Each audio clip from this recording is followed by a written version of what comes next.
ज़्यादातर छात्रों को मैथ्स और साइंस कठिन और तनावपूर्ण विषय लगते हैं, लेकिन हर एक व्यक्ति को अपनी पूरी पढ़ाई के दौरान कभी न कभी इन विषयों को पढ़ना ही पड़ता है। देखा जाए तो ये दोनों विषय हमारी दुनिया का एक दिलचस्प और रोचक हिस्सा हैं, जिनकी जानकारी होना सबके लिए जरूरी है। इंजीनियरिंग और स्वास्थ्य के क्षेत्र में करियर बनाने के लिए तो इन विषयों को पढ़ना अनिवार्य हो जाता है। दरअसल मैथ्स और साइंस पढ़ते समय ज्यादातर छात्रों की समस्या यह होती है कि वो यह नहीं जानते कि अच्छा परिणाम पाने के लिए इन दोनों विषयों को अध्ययन कैसे करना चाहिए। आज हम यहाँ आपको महज 4 ऐसे टिप्स बताएंगे जिनको जानने और अपनाने के बाद आपको मैथ्स और साइंस सबसे सरल व दिलचस्प विषय लगने लगेंगे। ये टिप्स कुछ इस प्रकार हैं। पहला, हर टॉपिक को पूरा पढ़ें। मैथ्स व साइंस जैसे जटिल लगने वाले विषयों को समझने के लिए स्थिरता व धीरज से अध्ययन करना बहुत जरूरी है। अक्सर देखा गया है कि विद्यार्थी साइंस या मैथ्स के किसी टॉपिक को पढ़ते पढ़ते थोड़ा मुश्किल लगने पर उस टॉपिक को बीच में ही छोड़ देते हैं, जिसकी वजह से उस विषय के लिए उनके दिमाग में हमेशा के लिए एक जैसी ही सोच बनी रह जाती है। उदाहरण के लिए कक्षा 10वीं की साइंस में लाइट रिफ्लेक्शन एंड रिफ्रैक्शन में कनकेव मिरर द्वारा किसी वस्तु की विभिन्न स्थितियों के लिए बनने वाली इमेज के लिए डायग्राम बनाने की बात करें तो आपको पहले इस टॉपिक को शुरू से पढ़ना होगा, जिसमें बताया जाता है किसी वस्तु से आने वाली किरणें अलग अलग दिशा में कॉनकेव मिरर से टकराने के बाद कैसे प्रतिबिंबित होती हैं। दूसरा, जो भी टॉपिक पढ़े बिल्कुल सही से पढ़ें। कभी कभी विद्यार्थी किसी कॉम्प्लेक्स टॉपिक को पढ़ते समय कुछ शब्द या टर्म्स को सही से नहीं पढ़ते और फिर आगे चलकर जब वही टर्म्स सामने आती हैं तो उन्हें कुछ समझ में नहीं आता।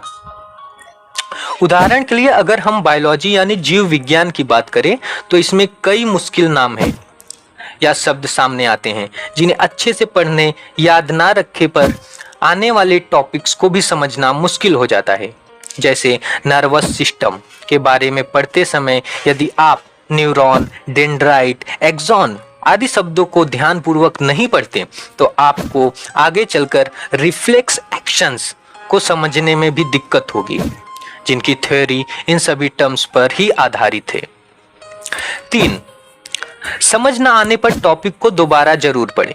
बहुत बार ऐसा होता है कि आपने कोई टॉपिक पढ़ा और वह आपको समझ नहीं आया तो आप परेशान होकर उस टॉपिक को दोबारा पढ़ते ही नहीं, लेकिन ऐसा करना बिल्कुल सही नहीं है, क्योंकि कई बार उस टॉपिक को 1 या 2 बार दोबारा पढ़ने पर उसका कॉन्सेप्ट समझ में आने लगता है और फिर वही टॉपिक आसान व दिलचस्प लगने लगता है।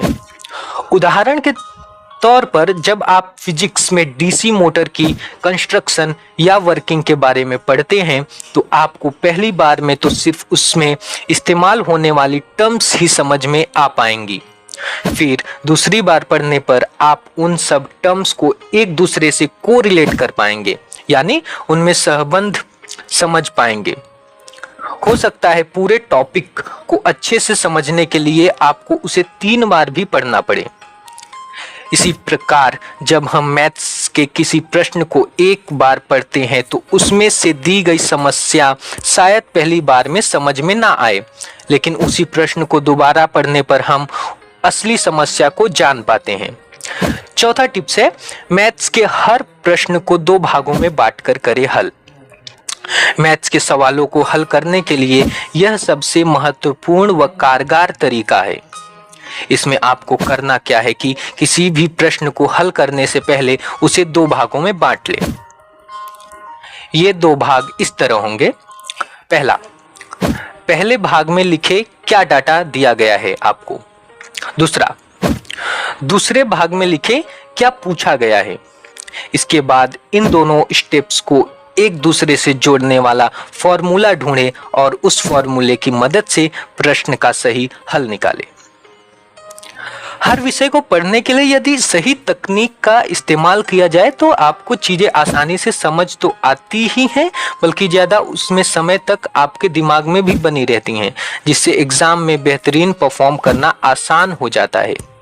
तो ऐसी ही टिप्स एंड ट्रिक्स के लिए सब्सक्राइब करें, लाइक करें और अपने दोस्तों के साथ शेयर करें। धन्यवाद।